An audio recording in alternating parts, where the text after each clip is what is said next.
Je remercie bien évidemment notre partenaire institutionnel qui non seulement a joué le plein jeu du partenariat, mais s'est montré ouvert à nos propositions. Et je pense que c'est le début d'une ère nouvelle. Nous allons pouvoir, avec cette collectivité et peut-être d'autres, échafauder des projets d'intérêt commun.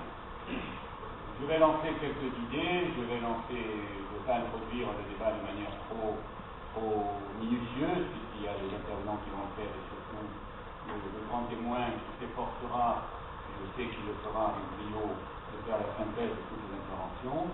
On connaît, selon moi, les deux grands mots qui rendent le bénévolat non seulement dans son périmètre, mais dans ses fondements philosophiques et sociaux, beaucoup plus problématiques.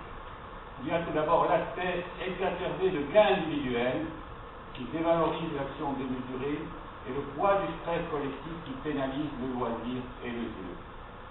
On sait aussi la tendance lourde de la société vers la judiciarisation, la codification, l'hyper-réglementation. Mais il ne saurait y avoir de place dans la longue, chaotique et incertaine marche vers davantage de règles et d'organisation que par une rupture, mot aujourd'hui à la mode.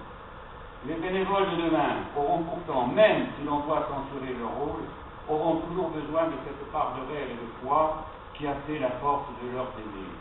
Dans cette recherche de subtils équilibres, la question se pose donc par-dessus les structures et les évolutions, quel est le principal levier du bénévolat? Selon nous, la réponse est claire. Selon moi, selon nous peut-être qu'il y a d'autres personnes de mon avis, c'est la considération du corps social, laquelle ne peut provenir que de la reconnaissance publique, prise à la fois dans le sens de gratitude et dans le sens de considération. Et dès lors, apparaissent tout naturellement les caractéristiques et les attributs du bénévolat qui doivent découler de cette considération renforcée. En simplifiant toutes les initiatives et modalités, nous le verrons sans doute plutôt cet après-midi, au-delà des dispositifs réglementaires et fiscaux, propres à traduire et à utiliser la reconnaissance de la collectivité. Quelques exemples pour terminer.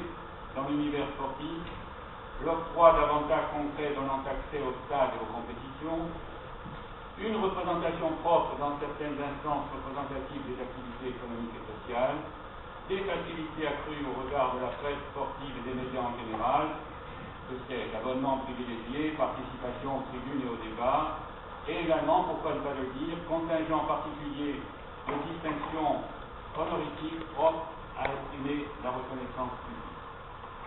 J'en reste là, je ne vais pas aller plus loin dans l'échange qui sera constructif et construit tout au long de cette journée.